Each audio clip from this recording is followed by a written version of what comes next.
So we're here with Mike from CrossFit Oakland in Oakland, California. So Mike, we're gonna record this interview and put it on our site. Cool? Awesome. Good. So Mike, what's one thing you guys do at CrossFit Oakland better than anybody else does? You know what, I don't think we do anything better. I think we try and learn from the best and do as well as other affiliates. We're real close friends with CrossFit San Francisco, Kelly Starrett and his crew, so we try and soak up as much knowledge as we can from them, reading the CrossFit Journal, all that stuff. We just try and incorporate best practices. I don't think I've had an original idea in like the last 5 years, but we use what we can from the best that we have access to out there. Cool. Well, I appreciate you sharing this knowledge with the other CrossFit box owners in the community. So what's one thing you guys do to let your clients know that they exist? Make them feel special. We try and do as much as we can. We have away from the gym events, we have in the gym events, we give everyone journals so that they can it's a collaborative effort. We have an open door. We can work with them on anything they want, nutrition, whatever it might be. We create plenty of opportunities for them to train. We have a lot of classes throughout the day, morning, evening. I'm trying to think of other things. And we encourage them to compete in any kind of competition, CrossFit or not. We think that's a really helpful tool, gives their training some direction and focus, allows them to enjoy it and really get invested in it. Cool. So you have an athlete, Steve, is it Polini? Yep, Steve Polini, that's right. Steve's over there, who's in the Masters competition. Yep. So how did you guys help Steve get to where he got today? Just really drilled in on those weaknesses. It was a year-long plan. He just missed out on qualifying for it last year, getting to the games, so we had a good idea of what he needed to work on. He finished 8th. He was one of the 8 to make it to the final workout today, so that was our awesome. Primary goal, and he got that. Now we're going to go back to the drawing board and see what he can do to take it to the next level. He still has a couple more years in this age group. He's 57 and 59 is the cutoff, so he has a couple more years under his belt, and we expect good things from him next year. Awesome, awesome. So what's Anik and Krista at CrossFit SoCal, they want to know what's one great thing you guys have done that's resulted in one great marketing thing you've done that's resulted in a lot of new clients.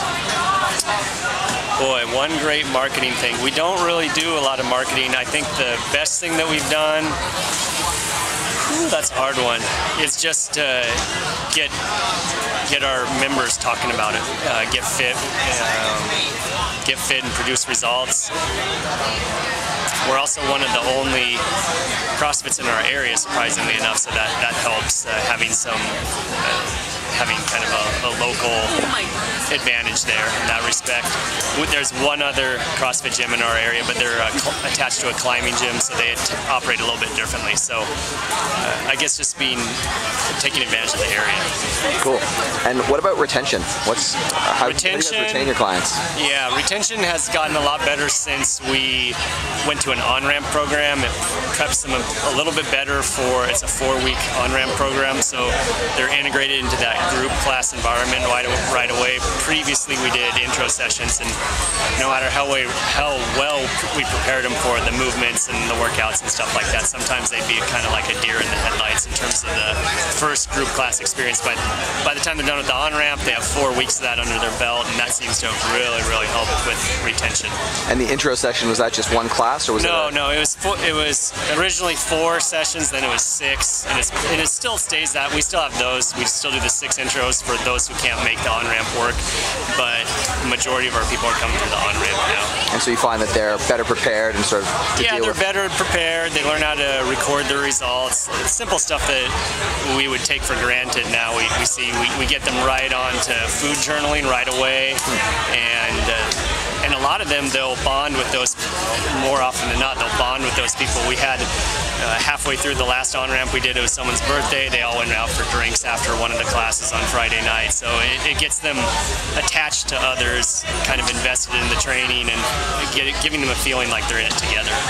Awesome, awesome. So Mike, the question I asked you before we started, what's one thing you'd like to know from other CrossFit owners?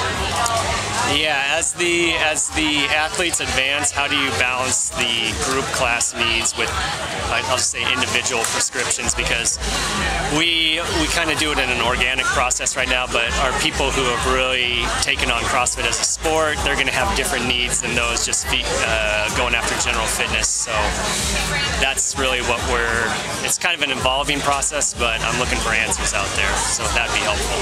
Cool. And it's actually a great question. Haven't gotten that one yet. Yeah. One question from Andrew, because I think this CrossFit Sandy, I think this might be relevant to him.